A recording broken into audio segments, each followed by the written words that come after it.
Di navbera landik û gorê de geşteke kurt e ya zor ji zarokên Sûriyê derbas dikin ku zorzarokê di jiyê çend heyvan de têne kuştin ji ber birdûmana rejîmê ya berdewam bi rêjeya 5 salan û şer û nexweşiya li ser miletê Sûriyê derbas dibe.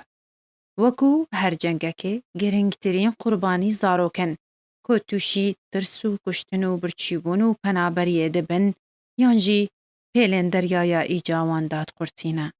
Hejmareke mezin ji zarokên Sûriyê hatin kirîn bi nirxekî herzan û tevlî grûpên çekdar û hêzên terorê bûn. Ji ber rewşa hejariyê an ji ber zora çekan û revandinê. Her wiha li Rojavayê Kurdistanê jî ji nav her 30,000 çekdarên PYD de 1000 zarok hene û taneha nêzîkî 1500 zarokî jiyana xwe ji dest dane.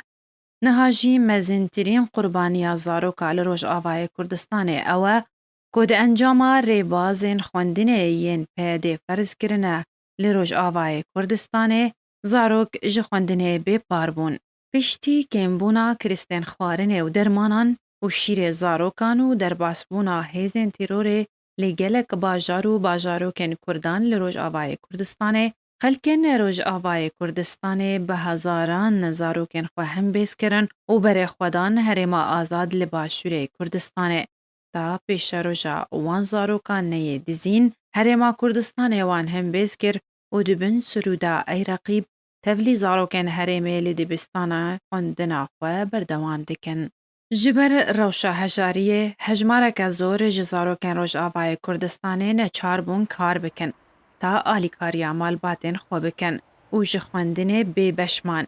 Mîna vî kurê ku ev e 2 salin li serê kolaneke Hewlêrê temenê xwe difroşe. ناوی من محمده، عمری من 13 2 سالك نيف في ما وأزو ما بات خو في حوليرنا حلبهم أديشي مكتبة مدرسة هاتم في داري أزو ديك وبفك خو نكون على المكتبة بس از علي كاري وبفك ديك خودكم سالك نيف في داري بإشي دكم خونا بنا دخوسم هرم مدرسة وبخينام وأزنا كانوا لأنه بإشي دكم از خونا من مازن از بفتنم رجعوا دخوزم في شرا في حربا خلاص ببه بقارن حمو بقارن إن شاء الله زم هواري خو أم حياة خو ببینن جاوین خوا نخه چاوه من ای کره من پنابرم میناتا چی تشنایش دسته من دنگه کی بلندبان که برخه من عربا من پری سال و روژن کی بکره تمنه من میرکی بچوکم تمنه خود فروشم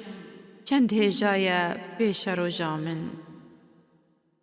شیرین گلو آرک